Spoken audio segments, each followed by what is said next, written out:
Pour rentrer de sa visite en Nouvelle-Calédonie, Édouard Philippe et sa délégation d'une soixantaine de personnes ont débuté leur trajet dans un A340 de l'armée de l'air, un appareil utilisé pour remplacer l'Airbus présidentiel ce jour-là.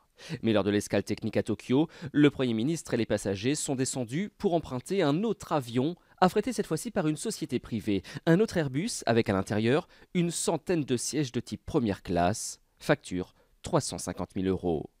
Pour se justifier, Matignon explique que l'avion de l'armée de l'air ne sert pas en temps normal à transporter ni des autorités militaires, ni des membres du gouvernement en long courrier et de nuit. C'est vrai que la 340, je pense que Bruno et moi l'avons pris, et il n'est pas formidablement confortable.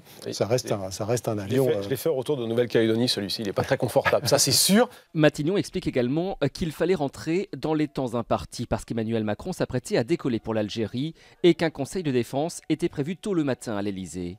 Argument pas suffisant pour l'opposition. Ça fait en moyenne 6 000 € par voyageur. Pour 2 heures sauvées. Je ne pense pas que notre pays avait été victime d'une attaque nucléaire pour justifier une telle urgence. L'avion de l'armée de l'air, lui, a fait le retour quasiment à vide.